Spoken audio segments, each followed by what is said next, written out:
ሰላም ጤና ስጥልን ውድ ቻናላችን ቤተሰቦች የሰዓቱን አጫጭር ዜናዎች ይዘን ቀርበናል። ከሰዓቱ አጫጭር ዜናዎች ጋር ቢቮይ ነኝ፣ አብራችሁን ቆዩ።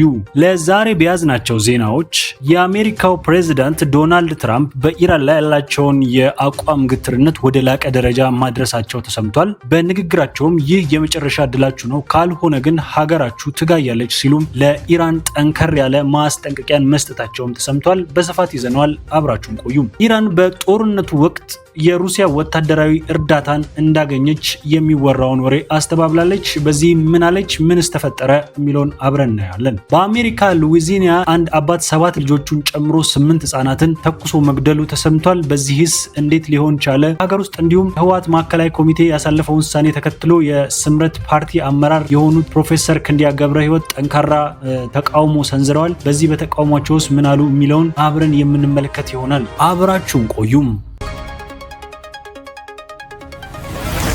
ዶናልድ ትራምፕ ከኢራን ጋር የሚደረገው ስምምነት ዛሬ ፓኪስታን ውስጥ እንደሚፈጸም ገለጹ።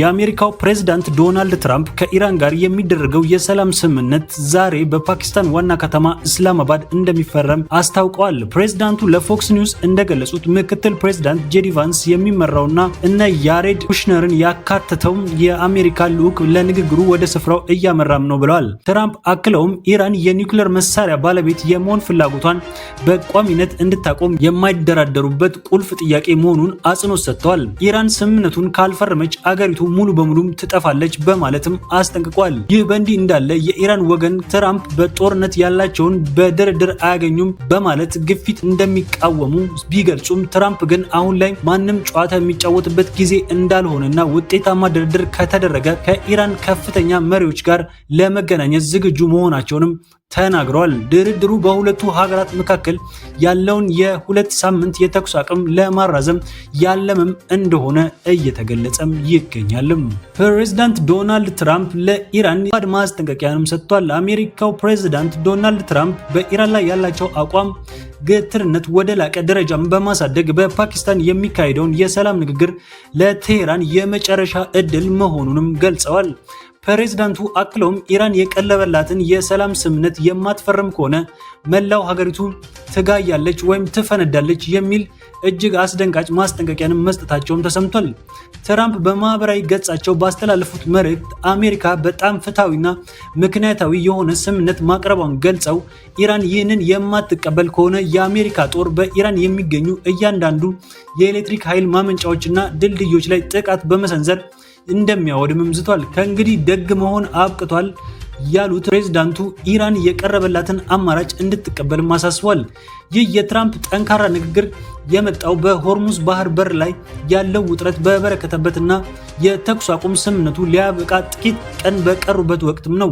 የአሜሪካው ልዑካን ቡድን በሰላም ንግግሩ ወደ ኢስላማባድ ማቅናቱ ቢታወቅም የኢራን መንግስት ሚዲያዎች ግን ሀገሪቱ በአሜሪካ የጣለውን የባህር ላይ እገዳ በመቃወም ንግግሩን ውድቅ ማድረጋቸውን እየዘገቡ ይገኛሉ። በአሁኑ ወቅት መላው ዓለም አይኑን በፓኪስታን በሚካሄደው በዚህ ወሳኝ ድርድር ላይ የጣለም ሲሆን ድርድሩ ካልተሳካ በቀጣይ ቀናት በመካከለኛው ምስራቅ መጠነ ሰፊ ጦርነት ሊቀሰቀስ ይችላል የሚል ስጋትም ነግሷል ነው የተባለው።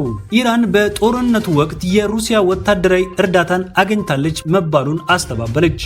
በሩሲያ የኢራን አምባሳደር ሌቮዶስኪ በጋዜጣዊ መግለጫ እንደተናገሩት አዲስ ህጋዊ አገዛዝ የውሃ መንገዱን እንዲመራና ኢራን በዚህ አመራር ስር ተላለፊያ ደህንነት እያረጋገጠች ነው ብሏል። በደህንነት ላይ በመመስረት እና በሆርሙዝ የባህር ዳርቻ ህጋዊ አገዛዝ መሰረት መርከቦች ማለፍ ይችላሉ ብለዋል። የኢራን ፓርላማ ይህን ችግር ለመፍታት የተለያዩ አማራጮችን እያዘጋጀም ነው በማለት ስለ ክፍያዎች ዝርዝር መግለጫ ከመስጠትም ተቆጥቧል። በጦርነቱ ወቅት የሩሲያ ወታደራዊና የስለላ ድርጅት ለኢራን ረድቷል የሚለውም ዘገባ የሐሰት ነው ሲሉም አስተባብሏል። መረጃው እውነት አይደለም፣ ነገር ግን ሐሰተኛው መረጃ በምዕራብ ዓለምና እውቅናም ተሰጥቶታል፣ ይህም እውነት አይደለም ብለዋል። ከሩሲያ ባልደረቦች ጋር የተፈራረሙት ኮንትራቶች ከጦርነቱ በፊት የነበሩና ከዚያ ጦርነት ጋር ምንም ግንኙነት የሌላቸው ናቸውም ሲሉም አክለዋልም።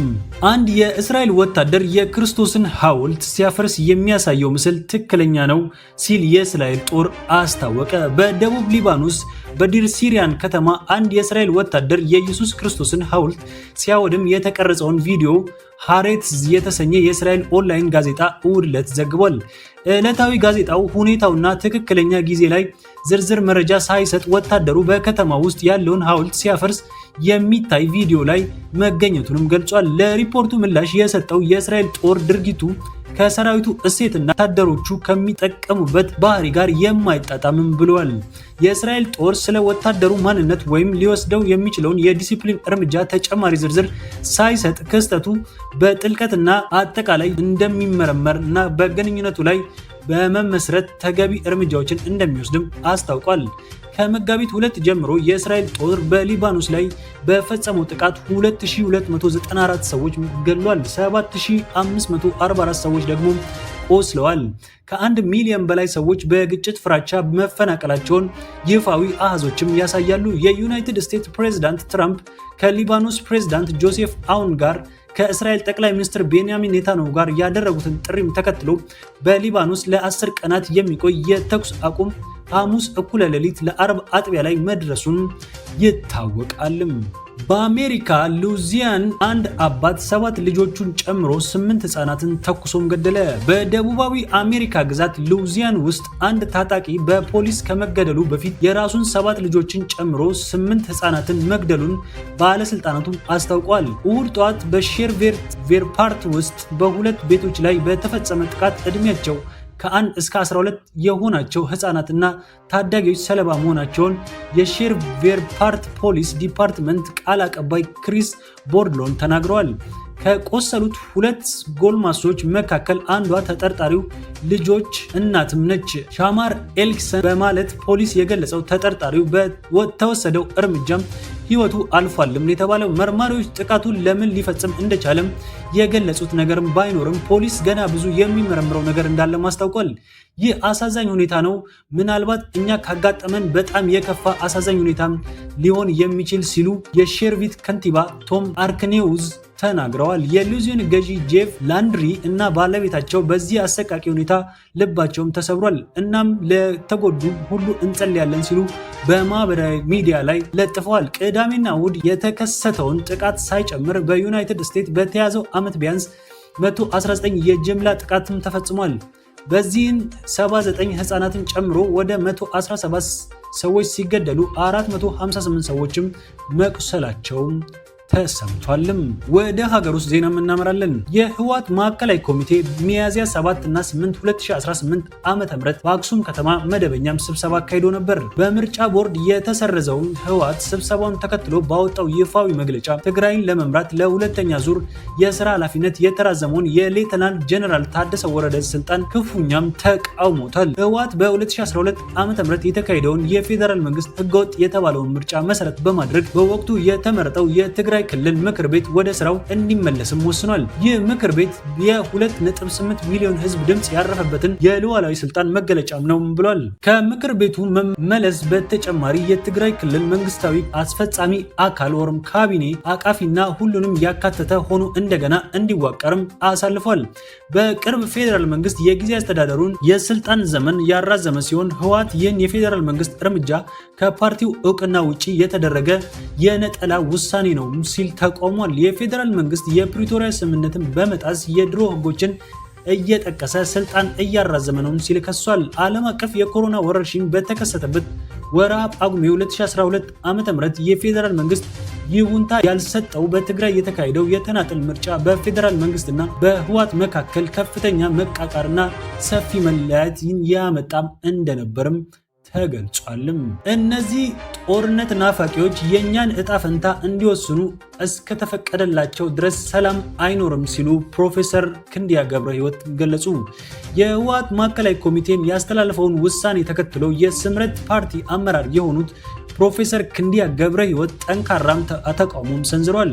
ወንጀለኛ ሲሉ የጠሩት ቡድን እስካለ ሰላም እንደማይኖርም ገልጸዋል። ፕሮፌሰር ክንዲያ በትግራይ የሚገኝ ወንጀለኛ ቡድን ከጦርነቱ በፊት የነበረውን የ2020 የክልል ምክር ቤት ለመመለስ ክልላዊ አስተዳደሩን ለማፍረስና የጎረቤት አገራት ያለውን ህገወጥ ግንኙነት ለማጠናከር መግለጫም አውጥቷልም ብሏል።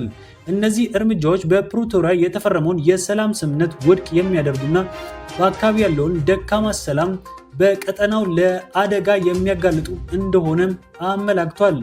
እንዲህ ያለውን እንቅስቃሴ ሰላም ወዳድ በሆኑ ወገኖች ሁሉ ሊወገዝ ይገባል ያሉት ፕሮፌሰር ክንድያ ይህንን ወንጀለኛ ቡድን ተጠያቂ ሊደረግ ይገባልም ብሏል።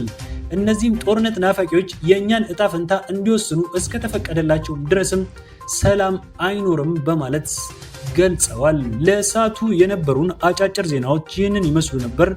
ለቻናሉ አዲስ የሆናችሁ ላይክ፣ ሰብስክራይብ በማድረግ የቤተሰብ አባላት እንድትሆኑ በአክብሮት ጠይቃለሁ። እስከዛውም መልካም ጊዜ